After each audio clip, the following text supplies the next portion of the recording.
I've made a few videos pointing out the obvious degeneracy in Hollywood films, but I think it's more important to point out the more dangerous and subtle social engineering that has been going on in Hollywood for most, if not all, of its history. One example that I think that has become particularly relevant in the last few days is the film Falling Down. I'm sure by now you've heard of Richard Russell, the 29-year-old airline employee that stole the Horizon Air turboprop plane from the SeaTac International Airport, and after performing a few acrobatic stunts and speaking briefly with air traffic controllers, crashed the plane in an apparent suicide. What you might not know about his discussions with air traffic control, because the mainstream media conveniently failed to mention it, and CNN went so far as to edit out that part of the video when they aired the conversation, was when Russell asked the air traffic control if he could get a job if he successfully landed the plane. After the controller said that he would probably get any job if he could pull off the landing, Russell simply replied very matter-of-factly, "Nah, I'm white." That simple statement has a lot of people looking at Russell as kind of a symbol of the frustrated, disenfranchised white male in America, and a symbol of a man who wanted to show the world what he was capable of doing before going out in a blaze of glory. I'm not going to comment on whether or not I think it's appropriate to lionize what Russell did, especially when we'll never really know for sure what motivated him to do what he did. But I would like to discuss a film that has some similar aspects, a film that many view as the same kind of a symbol, a metaphor for the disenfranchised white male trying to live in a country that their ancestors would no longer recognize. A country that's undergone changes that make the descendants of the country's founders feel like unwanted foreigners in their own land. That film is Joel Schumacher's 1993 film, Falling Down. Because who better to express the plight of disenfranchised white Christian males in America than a wealthy gay Jew from New York? Now, before you start commenting that I'm being anti-Semitic for mentioning that he's Jewish or homophobic for mentioning that he's gay, I do want to read a quote from Schumacher from an interview he gave BBC to kind of give you some context. Quote, "I don't like to use the word God because it's overused in the United States. Not so much in Europe, but it's become politicized and has this ugly meaning now. Like asking someone if they believe in God has become an attack. Like if you don't believe in Jesus, you're not one of us." So clearly, like most people in Hollywood, he has a bias. And it's a bias that's repeated throughout the film Falling Down. Oh, and by the way, Schumacher's also the guy who put nipples on Batman's costume and ruined Batman for a decade. But anyway, Falling Down begins with William Foster, who's a middle-aged white man, played by Michael Douglas, who, just for full disclosure's sake, is also Jewish. His father, Kirk Douglas, his real name was Ishur Danielovich. Foster is stuck in traffic in LA, surrounded by several symbolic threats or annoyances. First, we see a Hispanic girl holding a blonde white baby doll. And then we see a white woman who's completely disengaged from her surroundings, but focused on doing her makeup. Then we see a busload of misbehaving and diverse children, kind of a symbol of the next generation of Americans. After that, we see two rude rich guys arguing loudly on a cell phone in a time where having a cell phone was very much a luxury. Then we see a plush Garfield cat suction cupped to the window, which could be taken as a symbol of the shallow, commercialized culture of the United States at the time. We see symbols of debt. We see symbols of Christianity, possibly the same Christianity that Schumacher himself saw as a threat. This montage of imagery drives William Foster out of his car and into the concrete jungle of LA. While getting out of his car and just leaving it on the freeway could very well be seen as the breaking point, it's not where William Foster goes completely off the rails.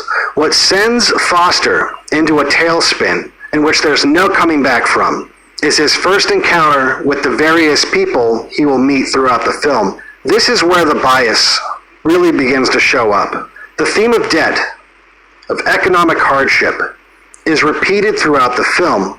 It is the outside pressure that drives Foster over the edge, and it's the fundamental pressure that the demographic that this film was made for was meant to relate to. Foster goes into a convenience store to get change so that he can use a payphone. The store is run by a Korean immigrant that demands that he buy something in order to get change.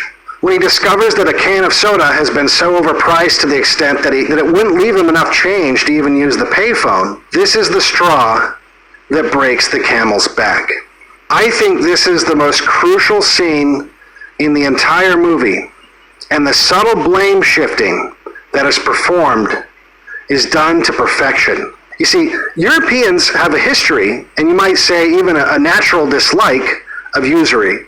And by this, I mean anything from predatory loans to price gouging. Anytime people use their position of authority to extract money from the people around them or extort money from people, not by providing value, but by exploiting people who have no other choice, this behavior, you have to remember, this behavior was seen as so reprehensible to the Europeans who founded this country that it was exactly what led to the Revolutionary War. People often forget it was financial exploitation of the American settlers by the royal family who lived half a world away and did nothing to earn the treasure they were demanding. It was this that led to the violent uprising and eventual independence of this country. The entirety of the American culture is built on the idea that you earn what you get, and you earn it by adding value to society, and that anything less than that is extortion, and it justifies violent revolution. And that's what happens in Falling Down. However, the catalyst isn't the bankers, it's not the politicians, or even a common thief robbing the protagonist at gunpoint. Instead, it's a Korean immigrant charging too much for a can of soda. And in the midst of his violent outburst, William Foster mentions that prices have skyrocketed out of control since the 1950s, but instead of blaming any of the real causes or people behind the inflation and the rising prices, the blame is inexplicably placed on a small business owner in a bad part of town. So rather than tackle the real economic concerns of the audience this film was designed to attract, Schumacher makes a bet on bigotry and makes the Korean shop owner as unpleasant as possible to shift the blame away from the ruling class, and then further muddies the waters by throwing in a line about foreign aid going to Korea, hoping that the audience will take the bait. Any idea how much money my country has given your country? And I think most of them did. So now that the A story is in full swing, the film shifts over to the B story. The B story has many parallels, and it follows another white male who is dealing with the end of his usefulness. Robert Duvall plays a cop who is retiring. It's his last day on the job, and he's being replaced by a strong, independent Hispanic woman played by Rachel Ticotin. Now, we learn that Duvall's character is retiring and moving to Arizona, and his character represents the older generation of white men who face with problems or maybe just the new reality, which was represented in this character's case as the loss of his daughter and his unstable wife. They've decided just to check out of society voluntarily. And at first, this is kind of presented as a type of impotence, and his character is ridiculed, all in good fun, of course, and he seems to have accepted his fate. At any rate, we go back now to Foster, who is calling his ex-wife on his daughter's birthday. We never learn the details of their separation, but what's interesting is how the blame is implicitly placed on Foster. That his ex-wife admits in the movie that he has never been violent, but still has a restraining order on Foster and doesn't allow him to see his daughter. And in true 1990s fashion, Foster is an obsolete father, and his single mother ex-wife is the blameless victim who fears his toxic masculinity. Robert Duvall's character is similar in that he's powerless against women. When it comes to the power of his wife, when she calls him up hysterical, and he submits to her irrational behavior, because it's their maleness that is also obsolete. So Foster, having decided to take a load off after freaking out in the Korean corner store, sits down in the wrong neighborhood and is confronted by two Hispanic gangsters that tell him he needs to pay the toll for being in their hood. And Foster first attempts to reason with his assailants. Now, much in the same way he tried to reason with the Korean shopkeeper before he flipped out. And this is an important and honest aspect to his character, and I think the demographic he's meant to represent.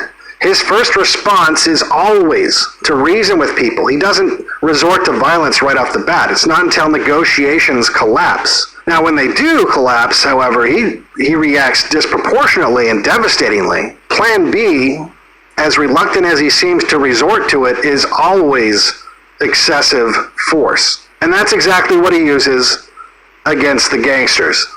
We now go back to Robert Duvall's character, who humbly accepts being rebuked for not knowing the exact ethnicity of another one of the younger officers. Mr. Lee is Korean. I happen to be Japanese in case you never bothered to notice. This scene is a contradiction of itself that openly chastises Robert Duvall's character, the old white man, for not knowing exactly what type of Asian that the Japanese guy is. While at the same time, it's making this racist mockery out of the Korean guy, the scapegoat from earlier in the film. The hypocrisy is amazing, and it's not the last time it'll happen. This is also where the A and B stories begin to merge as the caricature Korean shopkeeper tells Robert Duvall's character about Foster, and the investigation kind of starts. So then we go back to Foster, who's once again trying to call his ex-wife, but the Hispanic gangsters from earlier in the film have tracked him down and opened fire on him in a drive-by shooting. They manage to shoot several people, but miss Foster and then crash their car. Foster then goes to the crashed car and has the motivation and the opportunity to eliminate his enemies. And once again, in what I feel is an honest, if maybe unintentional portrayal of what Foster represents, he doesn't react out of vengeance. He doesn't kill him when he has a chance, but instead he inflicts a non-fatal injury, simply takes their weapons, and then leaves. He walks away, and then he goes to a bus stop where he appears to be dismayed by all the diversity in this part of town. And then in a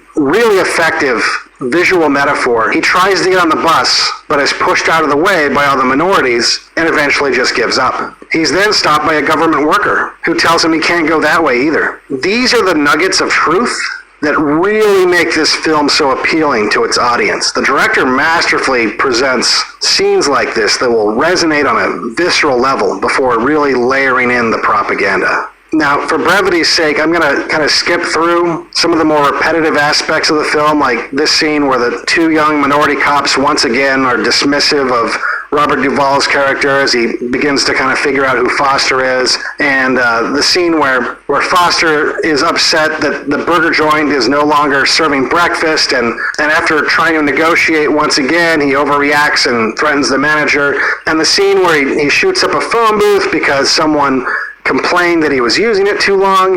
These are the scenes that show that he feels disconnected with society itself, that everything's very impersonal now, that the cohesiveness of the culture and the basic humanity seems to be gone. But then that's when we get into the real predictable Hollywood propaganda. Foster goes into a military surplus store run by the most cartoonish skinhead imaginable, who inexplicably chases a painfully out-of-place gay couple out of the surplus store. Turns out the cartoon skinhead guy has been listening to the police scanner and knows who Foster is. And once again, in a stunning lack of self-awareness, this film that is supposed to be sympathetic to disenfranchised white men gives us the most exaggerated caricature of an evil white man in Hollywood history, who in addition to hating gays, minorities, and women, has a secret Hitler room.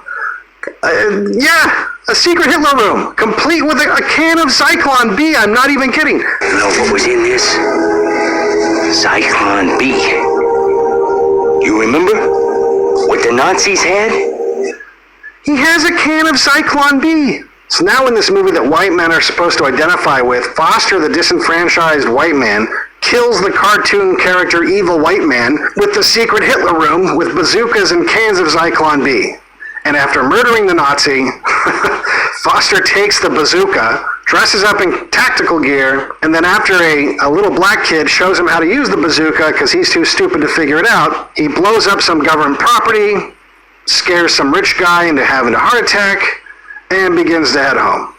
Meanwhile, Robert Duvall's character and his strong, independent Hispanic woman character friend cracks the case. And by the way, just as a side note, as to how much our culture has changed, and you can make of this what you will, but just to give you an idea of how much things have changed since 1993, for his retirement party, the other officers hire a stripper to come down to the station. Again, think of that what you want. I just think it's important to know that when they made this movie, the filmmakers thought that was totally normal behavior. So anyway, we get to the showdown at the end.